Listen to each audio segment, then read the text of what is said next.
Welcome to the Deep Dive, your direct conduit to the most crucial real estate intelligence. Today, we're cutting straight to the core of the Austin real estate market. That's right. We're dissecting the latest data from our July 10th, 2025 weekly market update for the Austin-Area MLS. Forget general housing advice or broad assumptions. Significant shifts are underway, demanding a razor-sharp, analytical approach for anyone navigating this space, whether you're an agent, investor, seller, or buyer. Absolutely. The landscape is changing. Our mission is clear: to distill the most critical insights from this extensive data, providing you with a shortcut to being exceptionally well-informed. We're talking hard data, directly from the Austin Real Estate Market Statistics V21 and 2807.10.2025 report, and its supplementary Austin-Area MLS market performance and price analysis. All the raw numbers. Exactly. Our goal is to equip you with actionable intelligence, preparing you for strategic market positioning. No small talk, just the facts, their implications, and what this means for your next move in the current market cycle. Let's get right into it. Let's do it. So let's unpack the evolving landscape of Austin's real estate, starting with inventory and supply dynamics. What does the raw growth in active listings tell us? Because the numbers are quite striking, indicating, well, maybe a fundamental power shift. They really are. We've seen active residential listings across the Austin-Area MLS climb significantly, from 16,135 in July 2024 to 17,713 as of July 2025. That's a 9.8% year-over-year increase. Almost 10%. Yeah, and this isn't just a slight bump. It's pushing our months of inventory up from 5.49 to 6.09 months, which is a 10.8% gain. Essentially, we're looking at a 1.1 times expansion in available supply relative to demand. What's fascinating here is how this expansion signals a clear shift towards neutral to buyer conditions. This isn't just an abstract number on a chart.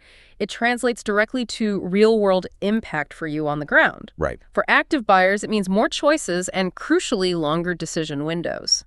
Think of it like walking into a car dealership where for every interested buyer, there are, say, 4 cars waiting for their new owner. That's the kind of leverage buyers are now beginning to experience. For sellers, it means your property is no longer a unique snowflake that will fly off the shelf regardless of presentation or price. Right. Those days might be fading. Exactly. It's one of many, demanding exceptional presentation and, importantly, strategic pricing. So putting this in perspective then, where does this 17,713 number sit historically? Well, to put this in even sharper perspective, our current 17,713 active listings are just shy of the peak we saw very recently on June 27, 2025, which hit 18,076. Okay, so we peaked just a couple of weeks ago. Precisely. And this is also significantly higher than the 2024 peak, which was 15,503 back on July 15th, 2024. So the trend is undeniably towards increasing supply. Yeah. It suggests we're well past the days of, those frenzied bidding wars driven purely by scarcity. That makes perfect sense. Yeah. So we're seeing this overall inventory growth, but knowing the sheer volume isn't enough, like a good diagnostician, we need to understand the composition of this growing inventory. Yeah, exactly. What types of properties are actually filling up the shelves? And what does that tell us about specific submarket dynamics that agents, buyers, and investors should be paying attention to? Indeed, the granular data provides crucial insights into the market's true character. Across the entire MLS, active listings show a clear pattern by occupancy type. 57.3% are vacant properties. Wow, over half. Over half are vacant. Then 37.2% are owner-occupied and only 5.5% are tenant-occupied. This high percentage of vacant homes is quite telling. What does it suggest? It suggests a significant segment of sellers who may have already moved or perhaps are not reliant on the sale to purchase their next home. For agents and buyers, this often translates to potentially more motivated sellers. Right, carrying costs. Exactly. And potentially more flexibility on closing dates or even negotiation leverage as these properties are empty and likely incurring those carrying costs. Okay. And does this vary much city by city? It does. Now, if we look at city-specific variances, the picture becomes even clearer. Austin itself has 5,557 total listings with a vacant rate of 57.9%, so very close to the MLS average. Yep. However, it shows a slightly lower owner-occupied percentage at 32.7% and a notably higher tenant-occupied rate at 9.4%. Interesting. So more potential investor listings in Austin proper. That could be an indicator, yes. A larger portion of investor-owned properties being listed within the city limits compared to the broader MLS. Now, contrast this with a market like Liberty Hill, which has 400 175 listings.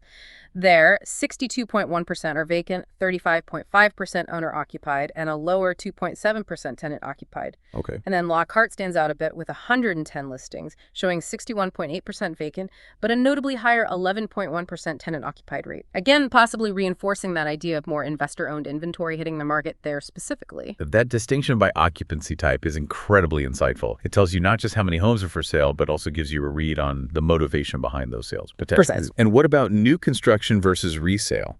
That can dramatically impact buyer options and the overall market dynamic, especially in a growth area like Austin. Absolutely. The overall MLS split reveals that 23.5% of active listings are new construction. So about a quarter. Roughly a quarter.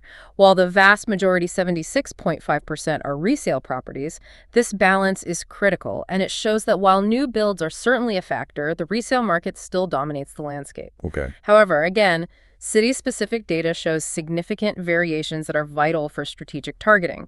In Austin proper, only 12.8% of listings are new construction, with a substantial 87.2% being resale. So mostly resale in Central Austin. Correct. This means if your client is dead set on a brand new home with builder warranties and, modern amenities, Central Austin might not be their primary hunting ground. They'll have fewer options. Right. Where would they look then? Well, you shift to areas like Liberty Hill, where nearly half of the listings, 47.8%, are new construction, with 52.2% being resale. Big difference. Huge difference. Buda also shows a substantial portion of new homes at 37.5%, with 62.5% resale. For agents, this granular inventory data is gold. Yeah, you can really guide clients. Exactly. It allows for highly targeted advice, showing clients exactly where opportunities for different types of properties or negotiation leverage truly lie. For buyers, knowing these proportions helps them refine their search strategy, identifying submarkets that align with their preferences, whether that's the appeal of a new build with specific floor plans or the character and established neighborhood feel of a resale home. That's a powerful point. This kind of detail means agents can save their clients immense time and frustration, directing them to the precise pockets of the market that best suit their needs. And that higher percentage of vacant homes certainly signals potentially more motivated sellers in specific areas, opening up negotiation leverage for buyers ready to move quickly. That's the potential implication, yes. Now let's talk about the cost of capital, because this is often the true bottleneck for many in the market. Mortgage rates are a monumental factor in today's real estate environment.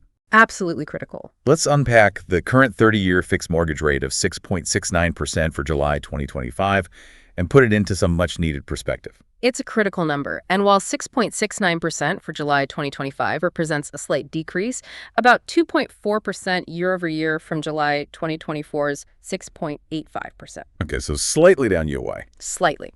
But it's crucial to understand its historical context. Despite that minor dip, this rate is still a significant 27.1% above the historical average since 1971. Wow, 27% above average. That's right. This isn't a return to the ultra-low rates we saw just a few years ago, not even close.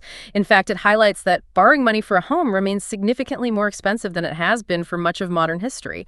For every buyer, the 6.69% isn't just a number, it's a direct determinant of their monthly budget and ultimately what they can afford. Right. And looking at the long-term trends of these rates, we've had quite a journey. I mean, I recall rates in the early 2000s, like July 2000, being as high as 8.06%. 8%, yeah. Then we experienced those historically low rates around the 2010s, remember July 2020, at a remarkable 3.44%. 3.5% felt like free money almost. It really did. That period felt like an anomaly, and now we're seeing the pendulum swing back. Fast forward to recent highs, like October 2023, peaking at 7.62%. Over 7.5%.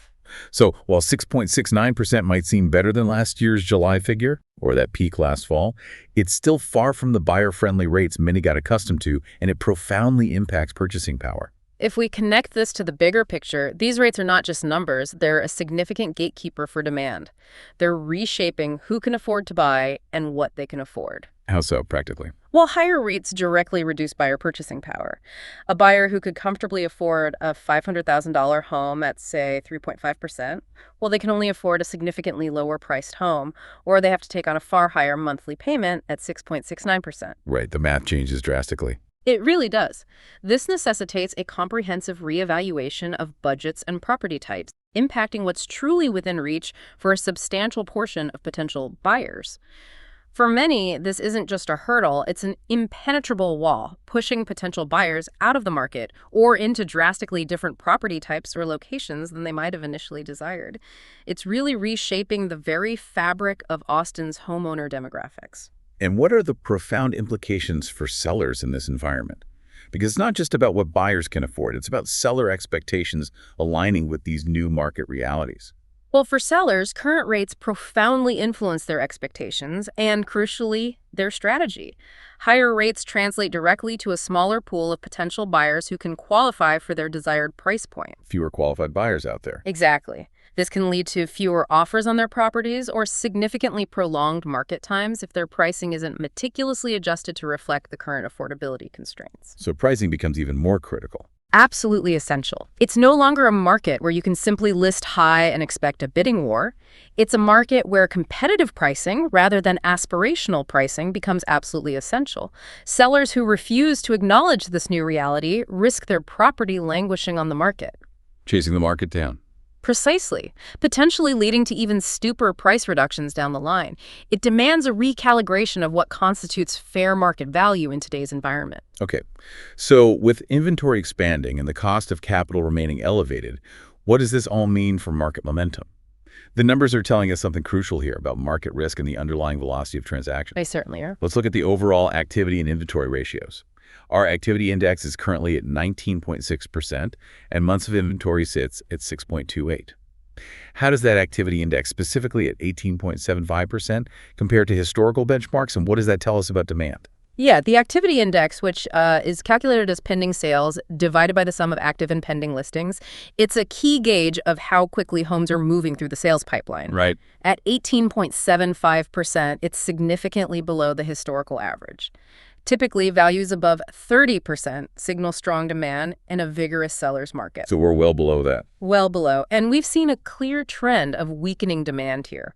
It was 22.9% back in January 2025, and now it's dropped consistently to 18.8% in July 2025. A steady decline this year. A consistent decline. This points to a market that is slowing down considerably. Properties are taking longer to go under contract. For agents, this means the days of offer in hand within hours are largely gone. Manage those expectations. Exactly. Managing client expectations around time on market is paramount. And the new listing to pending ratio also sheds a lot of light on that velocity, doesn't it? Seems to be a particularly critical indicator for market health. It absolutely does. This ratio is arguably one of the most immediate barometers of market health. The weekly new listing to pending ratio is 0.60, and the monthly is 0.52.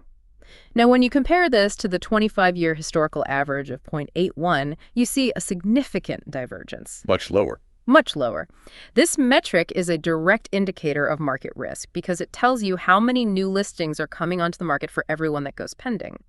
The report explicitly states that a ratio below 1.0 but above 0.60 is considered moderate risk. Okay, 0.60 is the threshold. That's the key threshold. However, consistently falling below 0.60 indicates high risk, with our current monthly ratio at 0.52. Oh. Yeah, this particular metric clearly falls into the high-risk category. It's signaling that new listings are outpacing pending sales much more significantly than historical norms. This is a bright red flag for the market's immediate absorptive capacity. Wow, that's a sharp assessment, especially that high-risk flag on the monthly number. What other indicators are reinforcing this picture of a slowing market and a shift in leverage? Yeah, and we're seeing it in multiple places, confirming the deceleration. The price drop to price increase ratio is at 87% weekly. 87% drops. 87%.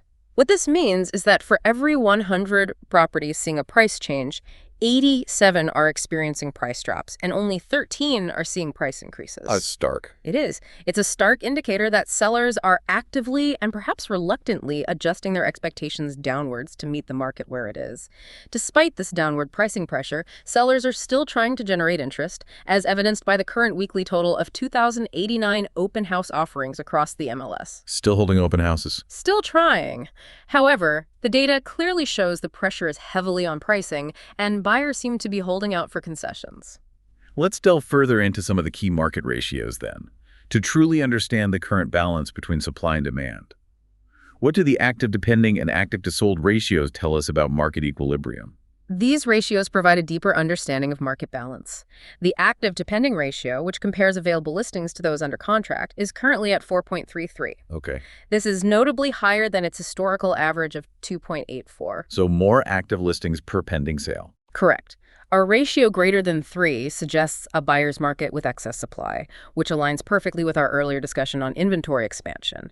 It means there are significantly more homes sitting on the market relative to those that are successfully going under contract. And active to sold. Similarly, the active to sold ratio, a key gauge of how much supply there is for every unit sold, is 5.66, compared to a historical average of 4.16. Also higher. Also higher. While a ratio greater than 7 months typically signals a full buyer's market, our current 5.66 is moving firmly in that direction. It indicates increasing supply relative to closed sales and a longer time for homes to move from listing to closing. And the absorption rate, which tells us how quickly inventory is actually being sold off the market. Yeah. That's a crucial metric for understanding market vitality. Absolutely. The absorption rate is vital.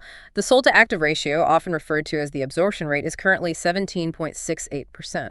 17.68. Right. This is significantly below its historical average of 31.92%. Wow, almost half. Yeah, quite a drop. A high ratio over 20% typically indicates a strong seller's market where inventory is absorbed quickly.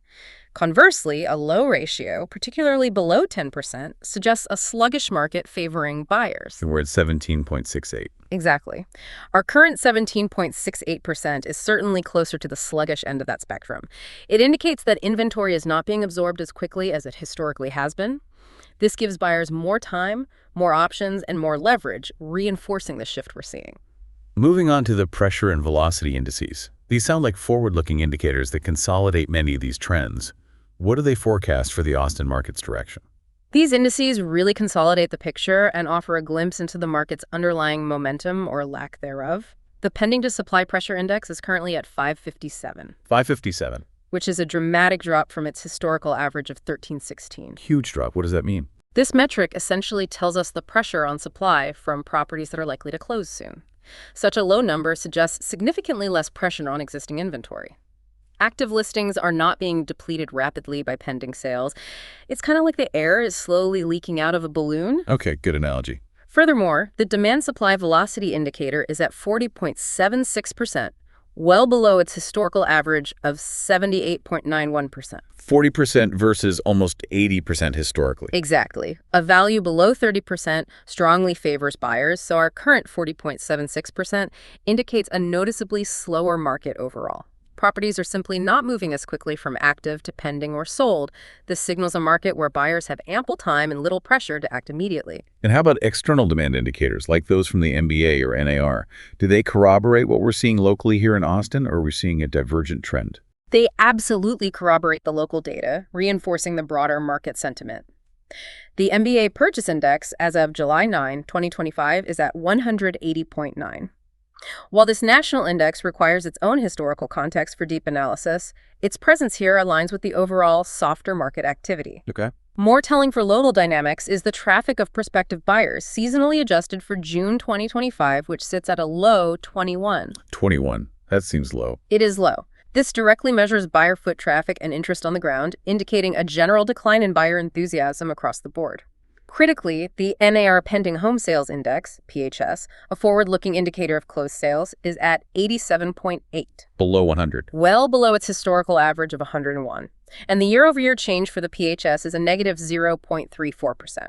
The cumulative figure from January to May is 388.7, which is not only 3.1% down year-over-year, but also a substantial 25.1% below its historical average. Wow, 25% below average year-to-date. Exactly. What this tells us is that the slowdown isn't unique to Austin. It's a nationwide trend in buyer confidence and activity, further validating the local data we're observing. So this raises a crucial question for our listeners, especially investors and sellers who are trying to make sense of these shifts.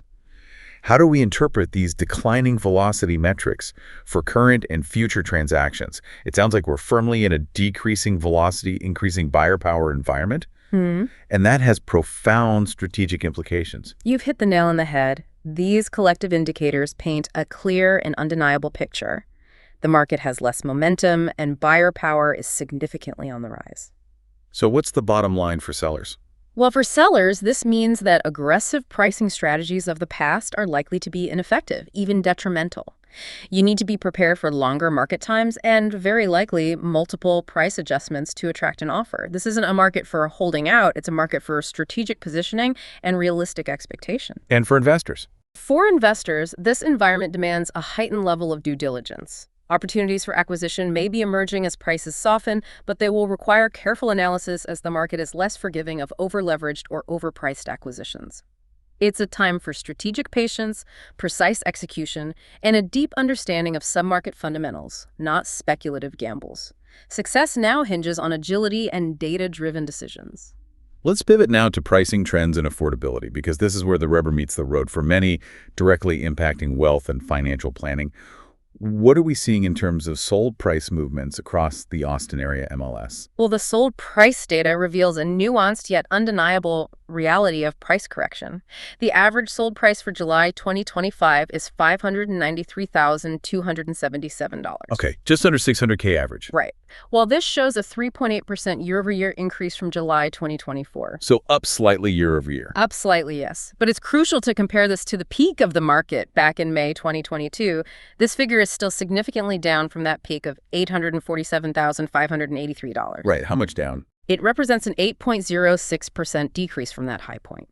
And perhaps even more indicative of the typical buyer's experience, the median sold price. Yeah, the median is key. Exactly. The median sold price is currently $445,000 for July 2025, showing 0.0% year-over-year change, flat year-over-year. Okay, flat. However, this is a substantial 17.28% drop from its May 2022 peak of $680,000. Wow, 17% drop in the median from the peak. That's significant. It really is. These aren't just minor dips. They represent significant value adjustments from the market's frenzy just a couple of years ago. Those are indeed significant drops from the peak, especially for the median price, which truly reflects the experience of the average homeowner.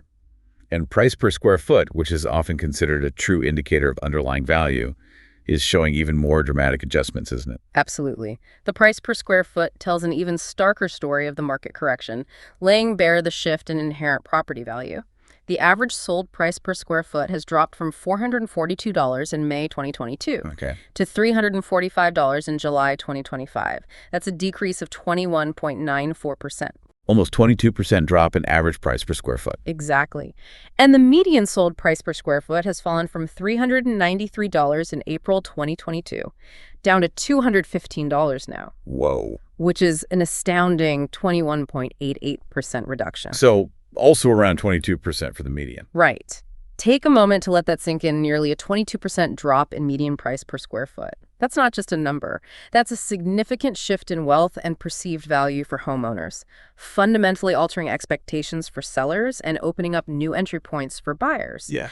These figures underscore the reality of pricing adjustments from peak values and directly impact seller leverage. Sellers must understand that the market has fundamentally repriced itself, and pricing aggressively based on 2022 peaks is, frankly, a losing strategy. And these pricing adjustments, combined with the higher interest rates we discussed, feed directly into substantial affordability challenges for buyers, don't they? They absolutely do. How much income is actually needed to purchase a median-price home in Austin right now? The compounding effect of higher prices relative to income, coupled with elevated mortgage rates, creates a formidable barrier. Our data shows that 37.42% of income is currently going towards a monthly mortgage payment of $3,380 for the average home. Over a third of income just for the mortgage. Right. And to purchase a median property using a common affordability benchmark of, say, 30.6% of income, the household income needed in Austin is $132,550. $132K. That's a high bar. It is. It highlights a significant financial hurdle for many prospective buyers. Can you break down the PITI? Yeah, when we break down the monthly PITI, principal, interest, taxes, and insurance, based on the current Fannie Mae rate of 6.69%, the costs are substantial and quickly add up. For example, a $299,000 median-priced property incurs a PITI payment of around $2,209. Okay. But if you're looking at a $1,219,999 median property, those payments can skyrocket to as high as $9,013 per month. $9,000 a month. $9,000. And it's crucial to remember this doesn't even account for mortgage insurance or PITI PMU. Right, if you don't have 20% down. Yeah, exactly. Which is typically required for down payments less than 20% and can add another, 0.19% to 1.86% of the mortgage value. And that solely protects the lender, not the borrower. These numbers make it clear that homeownership, especially at median price points, is becoming increasingly out of reach for a larger segment of the population. Those numbers are sobering, truly illustrating the financial strain on households. How does this affordability picture vary at the city level within the Austin-Area MLS, and what about the actual distribution of sold prices relative to list prices, which directly reflects negotiation power? City-level data on median gross household income versus PITI vividly illustrates the differing levels of affordability strain across the region. In Austin proper, 48.6% of median income goes to PITI. Almost half. Almost half, which is already a significant burden. But in Bastrop, that jumps to a staggering 56.5%. Wow. And in Burnett, it's an even more challenging 74.6%. Three-quarters of income. For the median household, yes. Cedar Park is at 45.0% and Buda at 40.3%. These percentages indicate how stretched households are just to cover their housing costs, varying drastically by location. The drop from peak data further reinforces the market correction, with an average decline of 30.3% across surveyed cities. 30% average drop from peak across those cities. That's right. This means properties in these areas have lost, on average, nearly a third of their peak value. Okay, and the sold versus list price.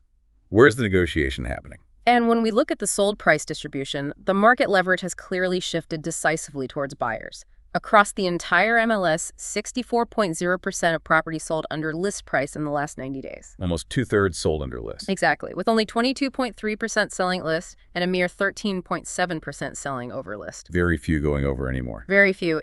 In Austin specifically, a remarkable 70.4% of properties sold under list price. 70% in Austin. Indicating a strong buyer's market in the core city. The overall sold price to list price ratio is 97.3% for July 2025, meaning properties are, on average, selling nearly 3% below their final asking price. Okay. This is a clear signal to sellers that pricing aggressively will likely lead to discounts, and to buyers that negotiation room is now standard, not an exception. So if properties are routinely selling below list price and affordability is a significant challenge, does that impact the classic buy versus rent equation? What's the lease market telling us, and how does it stack up against ownership costs? The lease market is another crucial piece of the puzzle that informs this critical decision. The average lease price in June was $2,508, with a median of $2,200. Okay, around $2,500 average rent. Right. Interestingly, the average lease price has actually seen a 2.0% decrease year over year. Rents are slightly down. Slightly down on average.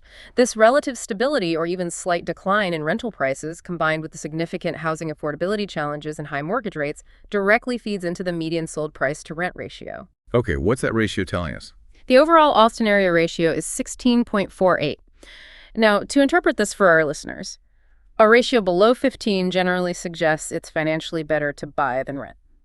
Okay, below 15 buy. 15 to 20 indicates a balanced market where the choice is less clear-cut, maybe depends on lifestyle factors. Fallon's 15, 20. And above 20 means it's typically more cost-effective to rent than to buy, purely from a monthly cash flow perspective. And we're at 16.48. Exactly. Our current 16.48 places us firmly in that balanced, but maybe leaning slightly towards rent category for the overall market. That's a really useful benchmark for decision-making. Are there specific areas, perhaps by zip code, where buying makes significantly more sense? Or conversely, where renting is clearly the more cost-effective option for individuals or investors? Yes, absolutely. This is where the hyperlocal data becomes invaluable for both buyers and investors. There are significant variations by zip code that provide direct guidance. Like where? For instance, in areas like Austin's 78725 zip code, with a median sold price-to-rent ratio of 12.6. Below 15. Below 15. Or 78752 at 14.1. In these areas, it's generally more financially advantageous to buy based on this metric. These areas might represent emerging opportunities for those looking to purchase or for investors seeking properties with a potentially stronger buy-to-rent value proposition. Okay.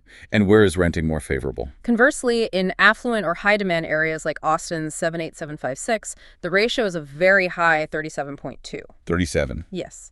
And 78751 is at 24.1.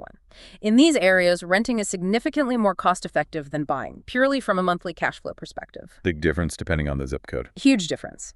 For buyers, this means carefully weighing their long-term goals against immediate financial strain. For investors, these localized ratios are critical for informing an acquisition strategy. They help identify where value propositions are emerging in either the rental or sales market and where buyers might find better long-term financial sense in purchasing rather than continuing to rent. It's a granular view that helps you get your ducks in a row for the precise market you're targeting. This raises an important strategic question for investors and buyers alike. How do these current pricing trends, combined with affordability metrics and rent versus buy analysis, impact the investment landscape, and what strategic decisions should they be making right now? It's clear that the days of guaranteed appreciation and those crazy bidding wars are behind us for now. For sellers, this means a significant recalibration of expectations. They need to focus on competitive pricing and strategic marketing. That's right. For buyers, the increased choice and potential for negotiation are significant advantages, assuming they can navigate the affordability hurdle. Indeed. For investors, this data is paramount. The substantial median price drops, the shift to properties selling under list, and the PITI burden mean that cash flow analysis and cap rates are more critical than ever. Got to run the numbers carefully. Very carefully. It's a market that rewards astute deal-making and understanding sub-market nuances rather than blanket assumptions of appreciation. It's no longer about simply getting into the Austin market. It's about where and at what price you enter, with an eye towards long-term value given the current cash flow challenges. This is where the smart money makes its moves, finding value amidst the rebalancing. So let's bring it all together and talk about market, health, and risk assessment, and ultimately strategic positioning. Yep. Based on everything we've discussed today, where are we truly in the market cycle for Austin real estate? Are we stabilizing, or is there more reevaluation to come? Well, our analysis confirms that the Austin real estate market is currently in a real estate market correction phase. Officially a correction. Officially designated as such. This phase is typically characterized by a 10% to 20% drop from peak values. Our report indicates current drop of 19.09% from the market's peak. So right at the edge of that correction definition. Right at the upper bound, yes. Furthermore, the analysis forecasts an additional correction of 9.2%, or approximately 40,961 levels from current levels. So potentially more downside based on the forecast. That's what the analysis suggests. This isn't a minor blip. It's a significant, ongoing reevaluation of market values that demands serious attention from all participants. And when we talk about corrections, what does history tell us about their typical duration and recovery? We've seen different types of downturns, from minor pullbacks to full-blown crashes. Where does this current correction fit into that historical context? Historical data provides essential context that can help us set realistic expectations. Minor real estate pullbacks, which see maybe a 5% to 10% drop, typically last only 3 to 6 months, with recovery taking 6 to 12 months. Okay, shorter. Much shorter. Real estate corrections like the one we're currently in are more prolonged. Expect a 1 to 2 year period of price decline. 1 to 2 years down. Followed by a 2 to 4 year recovery period back to previous peak levels. For instance, the early 1990s correction saw prices decline for about 2-3 years before stabilization. Okay, so years, not months. Years. Then you have market crashes defined by 20% to 50% drops, which can last 2 to 3 years with recoveries stretching 5 to 10 years. Think back to the 2008 crash, where prices didn't return to pre-crash levels in many markets until well into the 2010s. Right. So while we are clearly in a correction, it's vital to recognize its typical lifespan and the likely recovery timeline. This probably isn't a quick rebound scenario. Now, let's talk about the risk indicators for agents and investors. This is where the rubber truly meets the road for nuanced decision-making. We've talked about moderate and high risk. Can you clarify the specific criteria for each, particularly in light of our current data and that critical distinction we flagged earlier with the new listing to pending ratio? This is a critical distinction and one where the fine print matters immensely. Moderate risk in the market indicates signs of cooling or a correction, but not severe enough for an imminent collapse. Its indicators include the new listing to pending ratio being below 1.0 but above 0.60. Above 0.6, Right. Also, price declines within the 10% to 20% range and a duration of decline within 1 to 2 years. High risk, on the other hand, means the market exhibits multiple severe indicators pointing towards a more significant downturn or even a crash. What are those severe indicators? These include the new listing to pending ratio consistently below 0.60, price declines exceeding 20%, a duration of decline extending beyond 3 years, along with significant and sustained drops in sales volume and deteriorating economic conditions. Okay, so multiple factors for high risk. Exactly. Now, what's truly fascinating and critical, here is the fine print within these risk classifications. While the overall current status for the Austin market is accurately described as a real estate market correction with that 19.09% drop from peak, which, by definition, falls into the moderate risk category for that specific metric. Right, because it's between 10 and 20%. Precisely. We must note a critical nuance. Our monthly new listing depending ratio is 0.52. Below 0.60. Well below. This specific metric, in isolation, falls squarely into the high-risk indicator category because it's consistently below 0.60. It's like your car's oil pressure light suddenly flashing red. That single indicator screams caution, even if the engine hasn't seized up and the car is still moving. Good analogy. One specific warning light is bright red. Exactly. The new listing depending ratio is that red light for our market, signaling something very serious about how quickly new homes are finding buyers and being absorbed, even if the entire Austin market isn't in a full-blown crisis mode yet. This nuanced reality is absolutely critical for strategic decision-making and demands a more reserved, cautious stance for this particular aspect of market health. That distinction is incredibly crucial. So we're in an overall correction phase, but with a specific flashing high-risk flag on how quickly new listings are going under contract. Let's run through the full suite of market health indices. What are the Demand Momentum Index, Market Health Index, and others telling us about the market's current lean, and what do these composite scores mean for actionable strategy? Okay, looking at the others.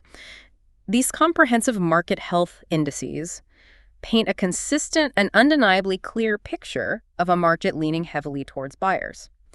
Our Demand Momentum Index, DMI, for July 2025 is 19.89%. Negative 19.89. Negative. A negative DMI means supply is growing faster than demand, more houses for sale than there are active buyers. This unequivocally indicates a bearish market for sellers and, conversely, a better market for buyers who have more options and leverage. And almost hitting minus 20%. Right. At negative 19.89%, we are right on the cusp of moderate bearish momentum, which officially starts at negative 20% and goes to negative 50%, highlighting significantly increased buyer leverage. The Market Health Index, MHI, is 18.11%. 18.11. Which is well below its historical average of 30.91%. Values below 30% are a strong signal that the market favors buyers. Okay, so DMI and MHI both clearly pointing towards buyers. What about the Balanced Market Health Score and Austin Real Estate Sentiment Pulse? Same story there. The Balanced Market Health Score, BMHS, is 19.79%, far below its historical average of 30.6%. A lower BMHS clearly indicates a buyer's market with slower activity and more available inventory.